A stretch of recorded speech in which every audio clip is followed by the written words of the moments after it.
Bonsoir, et d'abord la photo d'une jeune fille qui n'a pas réapparu à son domicile depuis maintenant un petit peu plus de 3 semaines. Elle s'appelle Souraya, disparue depuis la mi-octobre. Selon la procureure adjointe, la justice enquête sur une fugue. Ce ne serait pas la première fois, la petite rejetant l'autorité parentale et étant, dit-on, de nature rebelle. Elle n'a emporté avec elle ni ses papiers, ni sa carte de transport en commun, ni même son téléphone portable qui avait d'ailleurs été confisqué par ses parents. Et pour le commissariat de Montgeron, il n'y aurait pas de quoi s'inquiéter.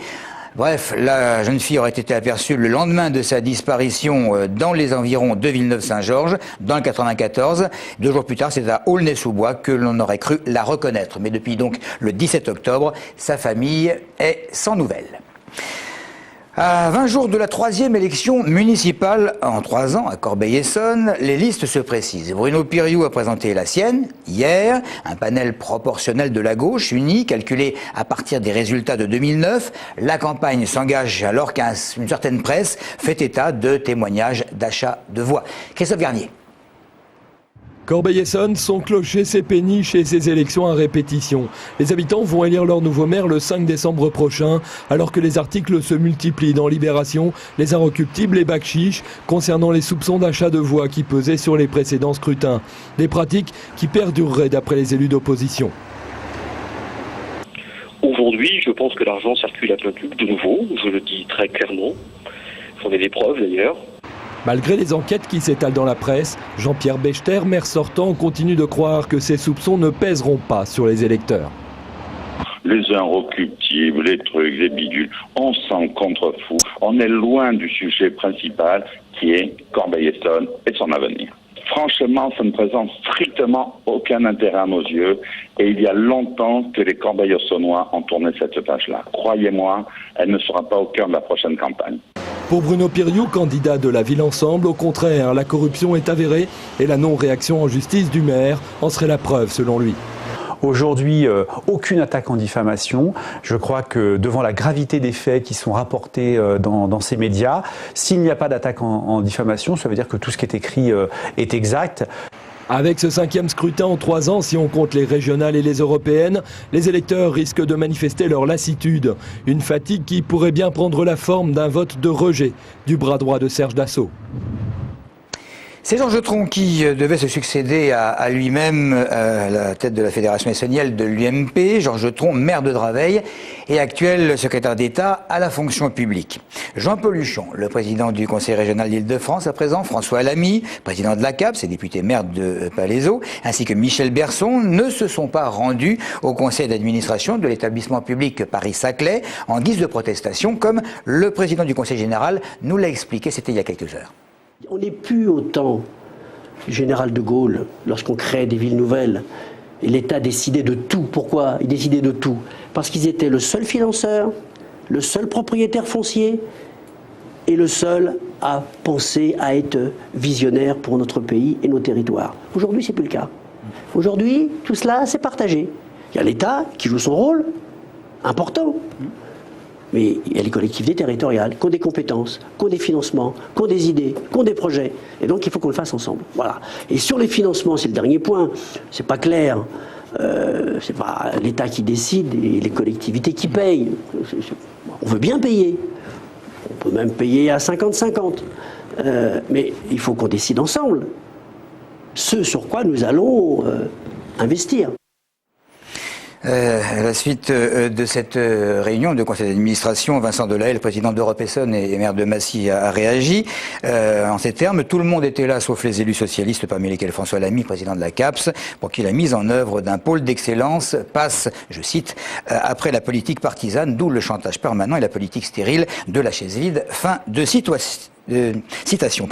Soyez gentils avec vos proches, avec vos voisins, avec les gens de la rue. Et surtout samedi, ce sera la journée mondiale de la gentillesse. Mais qu'est-ce que la gentillesse? C'est la question que nous avons posée à quelques Essonniens. La gentillesse, c'est faire attention à l'autre. D'accepter les gens comme ils sont. Faire des actions gratuitement, par plaisir. L'altruisme. C'est d'être effectivement serviable. voire de rendre service, etc., etc. Ça englobe un certain nombre de choses. Ça, c'est une vertu importante. Mais là, on n'est pas dans le monde de oui-oui. Hein. Quand votre femme vous dit vous êtes gentil, j'ai un mari gentil, ça veut dire que c'est un mari qui prend soin d'elle. Voilà. Après, quelqu'un au travail, on va vous dire vous êtes gentil, ça veut dire que vous êtes servable, vous soutenez les personnes, vous travaillez en équipe. Bonjour. C'est des gens qui ne snobent pas leurs voisins, c'est des gens qui rendent service, c'est des gens agréables, tout simplement. Ça devrait être inhérent à la personne humaine. Respecter l'autre et puis apporter de la joie, de la bonne humeur. La gentillesse, c'est aimer. Ce que c'est que la gentillesse, c'est de l'attention au quotidien peut-être. Ça met un peu de beauté dans la vie, on va dire. Dans l'actualité, il faut savoir que de grandes écoles l'ont signé avec l'Université Paris-Sud un accord de coopération de double diplôme. Ce sont Supélec et Centrale Paris. Les étudiants concernés débuteront donc par Orsay pour continuer dans les écoles en question en suivant le cycle ingénieur. Depuis la semaine dernière et jusqu'au 17 novembre, il y a la possibilité d'admirer dans le quartier de la Grande Borne à Grigny une frise historique, frise de 11 mètres et qui a nécessité près de 2 années de travail à une soixantaine de bénévoles de l'association Décidée. En fait, il s'agit du clou d'une exposition visant à permettre aux habitants du quartier, notamment, de mieux connaître l'histoire de France. Sacha Perrin-Bayard et Jérémy Guillaume ont rencontré Vincent Idé qui est le responsable de l'association qui a organisé justement cette exposition. Cette frise, elle est née de visites dans des musées, avec des habitants du quartier de la Grande Borne. Et dans ces visites est venue la question de mieux se repérer dans le temps, pour profiter pleinement en fait de la découverte du musée du Louvre, de la Bibliothèque nationale de France ou du château de Versailles. Et il faut quand même avoir quelques clés par rapport à l'histoire.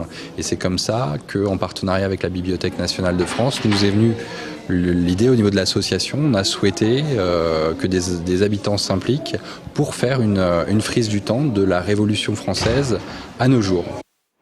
Voilà, et on va terminer avec cet échange artistique et pédagogique avec l'Université d'Art et Culture de Saint-Pétersbourg depuis jeudi dernier, avec des images filmées par Giuseppe Baggio hier, de Lena Soboleva et de Vladimir Funtusov, profs de théâtre tous les deux, et qui animent un atelier autour de Stanislas Vasky à l'école départementale du théâtre de Corbeil. Камеру vers la caméra. Corpus vers le corps aussi vers la caméra. Isabelle, voilà. Assieds-toi, Isabelle. Pourquoi le cheval ne court pas? Il n'y a pas de... Копыта, а не пальчики. Копыта, а не пальчики. Копыта. C'est pas les doigts. Voilà, il y a possibilité d'assister, comme vous l'aurez compris, à un cours ouvert. Ce sera donc ce samedi à 17h et vous aviez le numéro pour les réservations. Merci de votre fidélité.